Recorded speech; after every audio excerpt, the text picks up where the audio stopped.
going to be taking a look at the timeline involving Special Counsel Robert Mueller in his office, how he came to be, how he came to be involved in this investigation, and what were some of the events that led up to an investigation into Russian interference in the 2016 election. So we have to go back to June of 2015. President Trump comes down the escalator at Trump Tower and he formally begins his candidacy for President of the United States. And then in March, the Clinton campaign starts to see the effects of Russian interference. At that point, John Podesta's emails get hacked. And by July of 2016, the president himself is encouraging Russia to hack Hillary's emails. Russia, if you're listening, I hope you're able to find the 30,000 emails that are missing. I think you will probably be rewarded mightily by our press. By the end of July, the FBI has launched an investigation into the hacking of those emails, and they're taking a look at what's going on with Russia. A big change, a big pivot. It's a Friday afternoon, and all of a sudden the tape comes out. It's an Access Hollywood tape catching the president's infamous words. And when you're a star, they let you do it. You can do anything. Later, WikiLeaks starts putting out John Podesta's emails. They've had them for some time that hasn't yet been publicly disclosed, but the Russians have certainly had them. November 2016, we all know what happens. President Trump wins the election. It's my honor. It was an amazing evening. It's been an amazing 2-year period. The inauguration in January. But first there were the sanctions. There were sanctions that were imposed and actions that were imposed by the Obama administration on the Russians for what they did during the election. And that played a part in the Trump administration, in the Trump transition. Attorney General Jeff Sessions recused himself from the ongoing Russia investigation. That meant that the Deputy Attorney General, Rod Rosenstein, took over. That was in March of 2017. And it was within 2 months of his recusal that the president took the dramatic step in May of 2017 of firing his FBI director, James Comey, something he talked about in an interview with NBC News. But regardless of recommendation, I was going to fire Comey, knowing there was no good time to do it.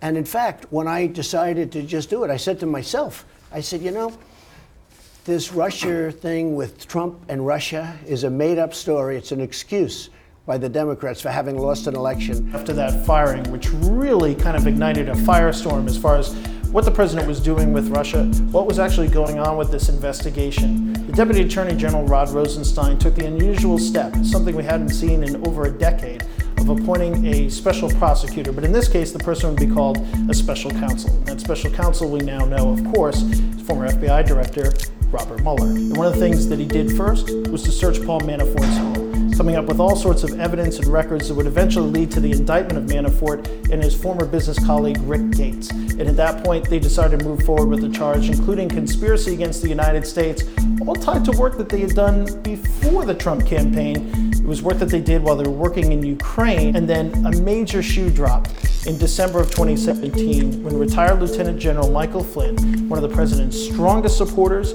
the person who led the chant to lock her up. Lock her up, lock her up.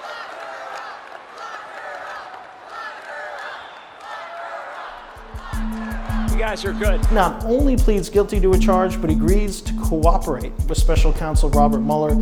As the calendar changed from December and from 2017 to 2018, by February, he decided to charge 13 Russians with a social media campaign, with their efforts here in the United States, money fund transfers, servers that were set up. It just showed the Russia's efforts to try to sow discord in the United States. And then by late February, he gets a big break. Rick Gates decides to plead guilty and cooperate against his former boss. That was a big turning point for Robert Mueller, so he had momentum both on the Russia side as well as the domestic side. In August of 2018, there was a big development.